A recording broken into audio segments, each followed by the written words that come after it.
नमस्कार दोस्तों, VK knowledge electrical में आप सभी का स्वागत है।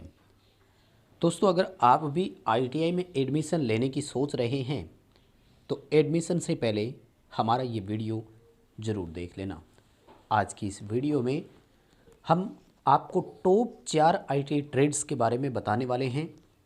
क्या उनकी ड्यूरेशन रहती है, कहाँ उनमें स्कोप रहेगा, यानी जॉब की अपॉर्चुनिटी कहाँ है, कहाँ कहाँ पर आपको इसमें अवसर मिलेंगे, किस ट्रेड में कितना अवसर है, कहाँ से आप आईटीआई कर सकते हैं, इन्हीं सब पर हम आपके साथ चर्चा करेंगे। वीडियो को कंप्लीट लास्ट तक हमारे साथ ज़रूर देखना। आपने अभी तक हमारा चैनल सब्सक्राइब नहीं किया हुआ है तो चैनल को सब्सक्राइब ज़रूर कर लीजिए। इस वीडियो को लाइक ज़रूर करें और अपने दोस्तों को इसे फॉरवर्ड ज़रूर करें। हम इसी तरह के न्यूज़ नोटिफिकेशन और अपडेट आप तक पहुंचाते रहेंगे। चलिए दोस्तों, शुरू करते हैं। नंबर 1 पर हमारी जो ट्रेड है वो है इलेक्ट्रिशियन, और इसका जो ड्यूरेशन रहता है वो 2 वर्ष का है। 2 वर्ष में आपकी ये आईटीआई कंप्लीट हो जाती है। आप इसे प्राइवेट आईटीआई से भी कर सकते हैं और गवर्नमेंट आईटीआई से भी कर सकते हैं। प्राइवेट में पैसे ज़्यादा लगते हैं थोड़े, गवर्नमेंट में कम लगते हैं, लेकिन गवर्नमेंट में मेरिट बेस पर सिलेक्शन होता है। 10th में अगर अच्छे नंबर है तो गवर्नमेंट आईटीआई में भी एडमिशन हो सकता है। चलिए दोस्तों, बात करते हैं इलेक्ट्रिशियन वालों के लिए स्कोप की। तो सबसे पहला जो फील्ड निकल कर के सामने आता है वो है सेंट्रल, यानी केंद्रीय डिपार्टमेंट में सबसे पहला आता है रेलवे, जहां असिस्टेंट लोको पायलट और टेक्नीशियन में सबसे ज़्यादा वैकेंसी निकलती है। तो वहाँ पर इलेक्ट्रिशियन वाला फॉर्म भर सकता है।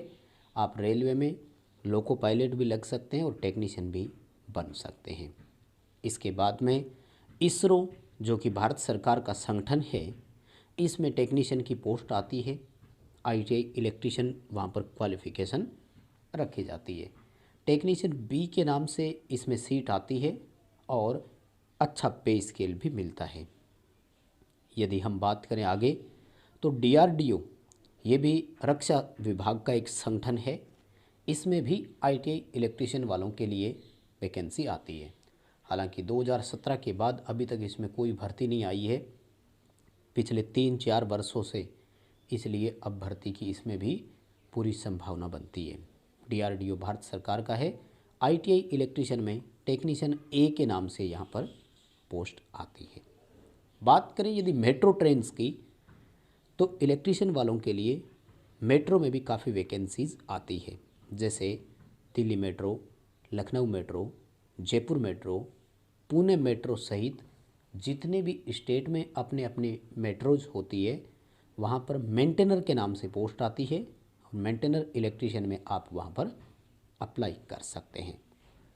अगला जो पार्ट हमारा है वो है स्टेट पीएसयू, यानी पब्लिक सेक्टर अंडरटेकिंग, जो अपने अपने राज्य में होती है। जैसे स्टेट विद्युत विभाग सबसे पहले मोस्ट इम्पोर्टेंट है, जैसे राजस्थान में विद्युत वितरण, विद्युत उत्पादन, विद्युत प्रसारण। इसी तरह से यूपीपीसीएल में टीजी2, यूपी आरएनएल में टीजी2, राजस्थान में टेक्निकल हेल्पर के नाम से। यानी अपने अपने राज्य में विद्युत विभाग सहित और भी कई विभाग होते हैं जहां आईटीआई इलेक्ट्रिशियन वाला फॉर्म अप्लाई कर सकता है। जैसे और एग्जाम्पल के तौर पर भी हम माने तो स्टेट पब्लिक सेक्टर अंडरटेकिंग कई सारे होते हैं, तो ये पूरे भारत में सभी राज्यों में आता है और एक दूसरे राज्य में जनरली स्टूडेंट फॉर्म भर भी सकते हैं। कई राज्य ऐसे होते हैं जहाँ नहीं भरा जाता। नंबर 2 पर दोस्तों मैंने जिसको रखा है वो है फिटर। आईटीआई में ट्रेड होती है, ये भी 2 वर्ष की होती है आईटीआई। इलेक्ट्रिशियन के बाद नंबर 2 इसी को माना जाता है। गवर्नमेंट आईटीआई में बड़ा महत्व इसको दिया जाता है। 2 वर्ष में ये भी कंप्लीट हो जाती है। इसके स्कोप की यदि बात करें तो कुछ स्कोप बिल्कुल इलेक्ट्रिशियन के सिमिलर इसमें भी है। जैसे रेलवे में अगर मैं बात करूं तो फिटर के लिए सबसे most important opportunity railway assistant loco pilot और टेक्नीशियन में ही मानी जाती है। रेलवे में फिटर के लिए सबसे बड़ा अवसर होता है। वर्कशॉप में फिटर की बहुत ज़्यादा इम्पोर्टेंस रखी जाती है। इसके अलावा यदि हम और डिपार्टमेंट्स की बात करें तो मेट्रो ट्रेन्स इसमें भी है, मेंटेनर फिटर के नाम से वैकेंसी इनमें भी आती है। जैसे दिल्ली मेट्रो हो गया, जयपुर मेट्रो है, इन सब स्टेट मेट्रोज़ में भी वैकेंसी आती है जहां फिटर वाला फॉर्म भर सकता है। इसरो में भी फिटर की वैकेंसी आती है जहां पर टेक्नीशियन बी फिटर को लिया जाता है। इलेक्ट्रॉनिक मैकेनिक की भी इसरो में आती है, लेकिन इलेक्ट्रॉनिक मैकेनिक का बाकी की कंपैरिजन में स्कोप कम रहता है। कुछ स्टेट पीएसयू ऐसे होते हैं, पब्लिक सेक्टर अंडरटेकिंग, जहां फिटर वालों को लिया जाता है। जैसे राजस्थान विद्युत उत्पादन विभाग में फिटर वालों को लिया जाता है, राजस्थान परिवहन निगम में फिटर की भर्ती आती है। इस तरह से कुछ स्कोप फिटर के हो सकते हैं।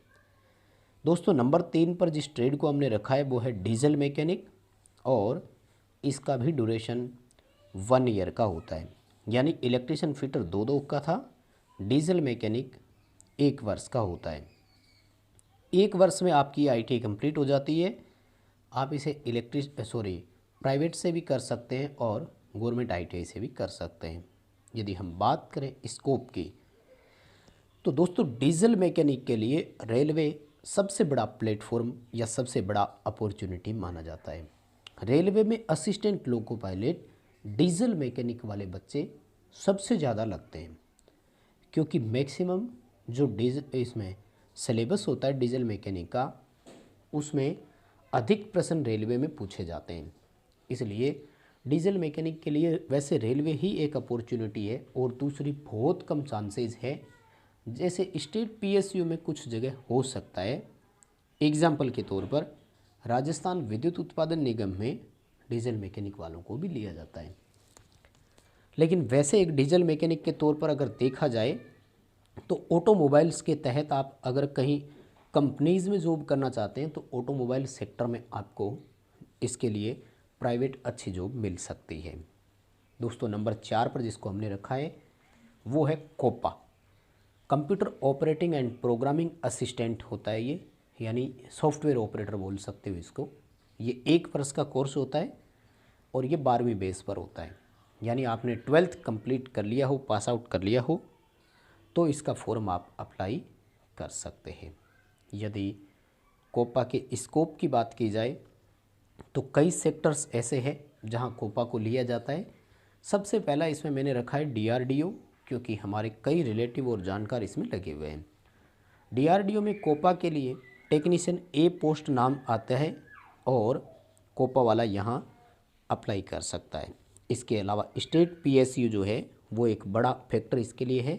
जैसे राजस्थान विद्युत उत्पादन निगम में कोपा वालों को लिया जाता है। जनरली कोपा के लिए और कई स्कोप भी रहते हैं, कंप्यूटर बेस पे कई नौकरी आपको इसमें मिल सकती है। बस दोस्तों, यही था पूरा डिटेल। लास्ट तक वीडियो देखने के लिए धन्यवाद। पसंद आया तो लाइक ज़रूर करें, अपने दोस्तों को इसे फॉरवर्ड ज़रूर करें, चैनल सब्सक्राइब ज़रूर करें।